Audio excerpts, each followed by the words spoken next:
Alrighty, welcome back to my channel, and if you're a returning viewer, thanks for being here. In this video, I'll be showing you how I built this window bench with concealed litter box storage. This bench is made like a traditional storage cabinet, consisting of 4 sides, a bottom, and an operational top. But since the purpose of this piece is not only to hide 2 litter boxes, but also maintain the look of a regular piece of furniture in my home, I had to get a little creative with its construction, as you'll see throughout the video. This bench is made almost entirely from furniture-grade 3/4 plywood, except for the base and some design elements of the lid, making the materials for this project easy to acquire and quite budget-friendly. I started by breaking down the sheets of plywood using my track saw into smaller components that will make up the carcass of the box. After my pieces are cut to size, I'll start with the joinery. For the majority of this build, I'll be implementing the use of simple pocket holes since it's basically a cabinet and that's what Craig screws were made for. Okay, so here I am getting started on the sides of my box.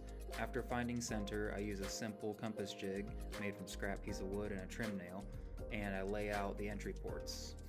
This will give me a perfect circle centered in my sides. After drilling out a hole to accept the jigsaw bit, I'll slowly make my way around the circle, making sure to cut about a 1/16 away from my edge line, so I can come back and sand up to my line later for a better finished look.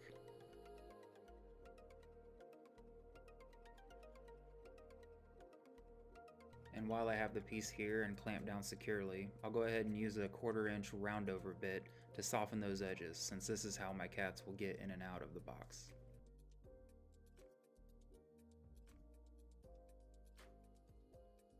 After repeating that process on the other side, I'll go ahead and give all my pieces a good sanding at 180 grit.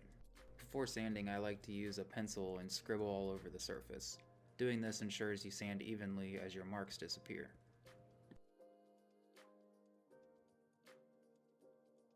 Alright, so for the face of this cabinet, I wanted to add a design element that would look nice and also provide some ventilation. Using my plunge router, I'm going to cut out 3 consecutive lines all the way through the front. Utilizing a fence on the router and taking my time, making slow and shallow passes, I'm able to accomplish this task without any tear out or excessive wear on my machine.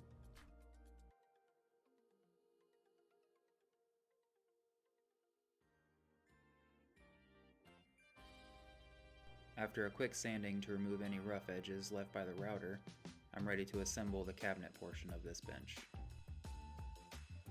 Like I said earlier, I'm using mainly pocket hole joinery for this part of the build.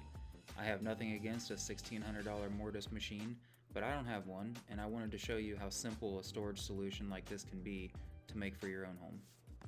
So instead, I'm just using some Titebond glue, Craig screws, and clamps.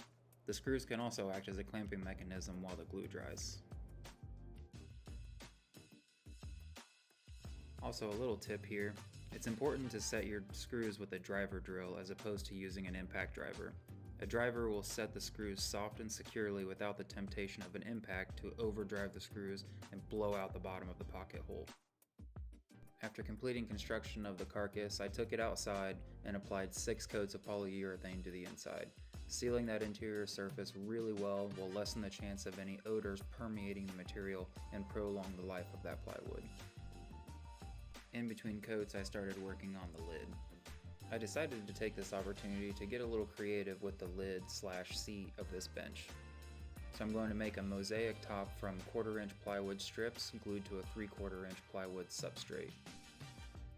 Now, full disclosure here, I am a carpenter by day, so using some simple carpenter tools like a speed square and a chalk line, I'll find center and all my angles before laying out my pattern.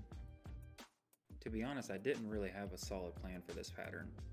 I just chose some complementary angles that I thought looked nice and roughly laid them out. Okay, with my pattern roughly laid out, I'll head over to the table saw. I took this piece of 1/4 inch plywood and cut it into 1 inch strips. I then took them over to my oscillating bell sander to break the edges. This will help make more definitive breaks between each piece of the pattern. To apply these pieces to the lid, I'll just be using some wood glue and tacking them on with some 23 gauge pin nails. Now, I'm not sure what the correct way to make mosaic patterns like this is, since I've never made one, but basically I would just place my pieces in each section at rough length. Then using my track saw set at the proper depth, I would just cut a perfect even line to make each section symmetrical. Here is a good shot of that process.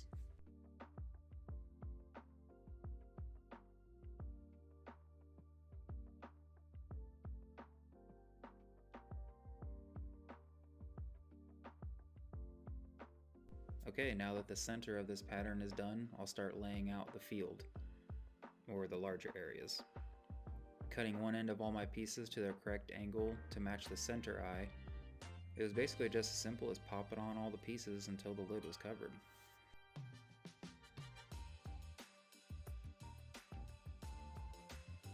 You'll notice a lot of those pieces are longer than others. This was done in such a way so that after completing the pattern, I can cut the entire lid down to a final dimension.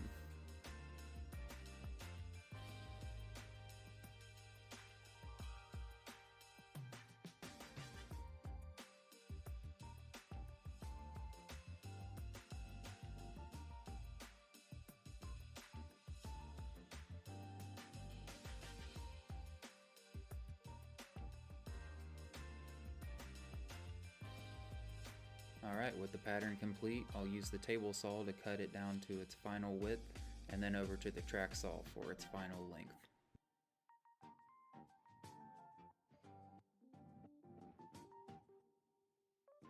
Alright, we'll go ahead and fill all those little nail holes and give it a light sanding at 180 grit before getting started on the frame. For the frame, I'm using some mahogany I had left over from a previous project.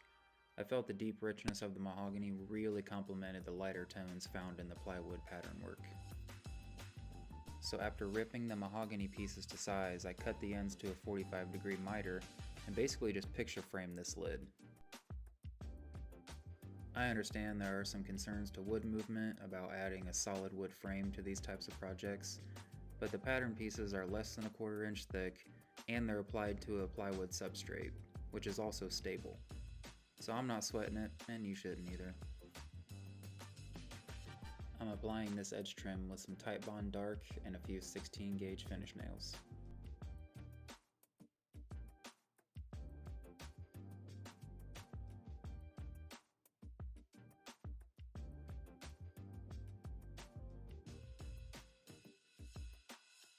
And we'll toss it in some clamps just for some belt and suspenders type security.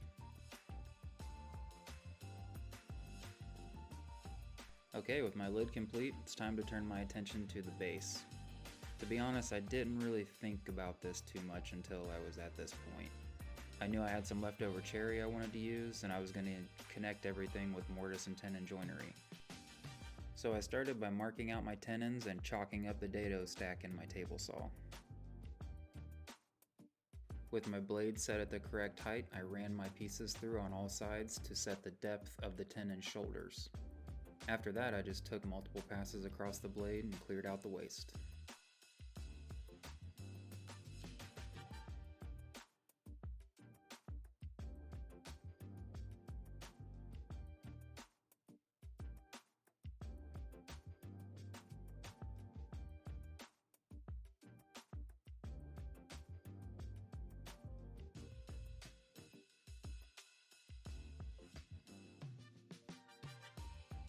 With my leg stretchers complete, I'll head over to the miter saw to cut some leg pieces. Using a Forstner bit and a brad point bit, I'll drill out the waist of the mortises and fine tune them with a chisel.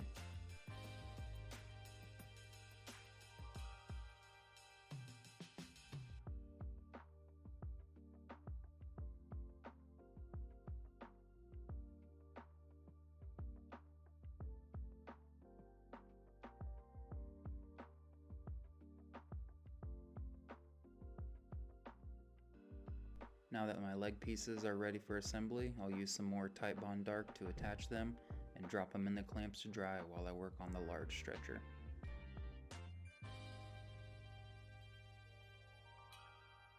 Heading over to the joiner, I'll flatten both sides and straighten one edge before taking it over to the table saw to straight line rip the last remaining side.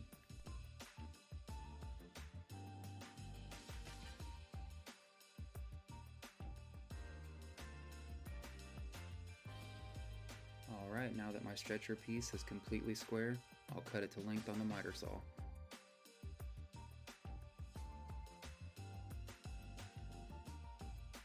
I'll be connecting this piece to my leg sections with a mortise and tenon joint as well, so I'll use my small combo square to mark out for the tenons.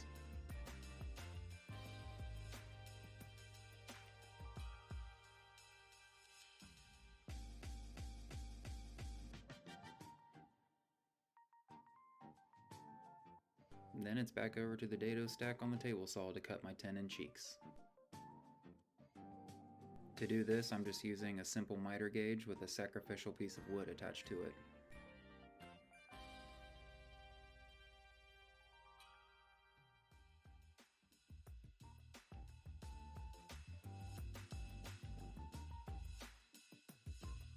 Now that I have my stretcher made, I'll mark out the places for the mortises and use a Forstner bit to clear out the bulk of the waste, and again, fine tune it with a chisel.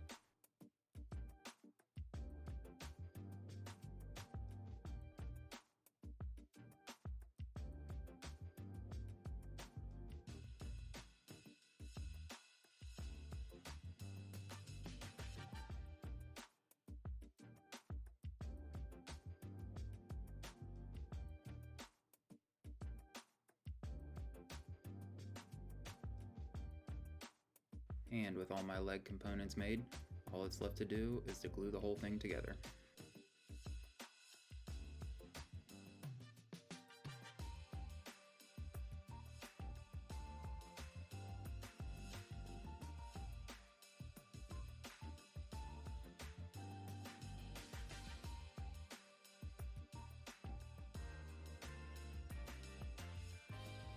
After the glue was dry, I took it out of the clamps and sanded it down to 220 before putting some hard wax oil finish on it. When finishing the lid, I went with Odie's Dark to give some more contrast to the whole project.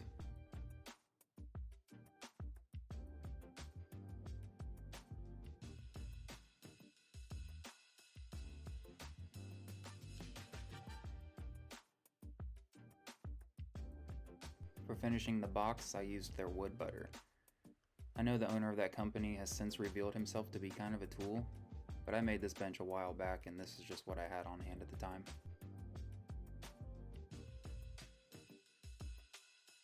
After applying 2 coats to all exterior surfaces, it was time to attach the leg assembly. I have some small nieces I knew would be crawling all over this thing, so I used glue and some 2-inch screws to fasten it to the box.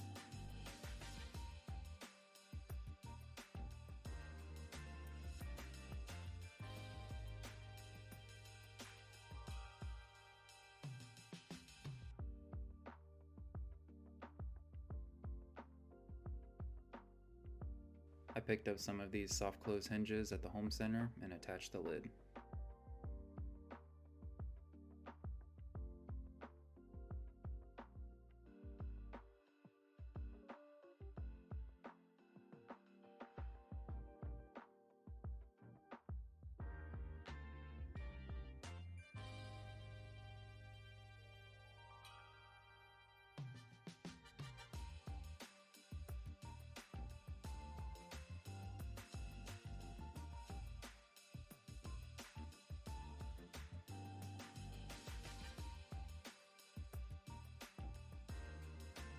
And there you have it, a simple window bench with concealed litter box storage.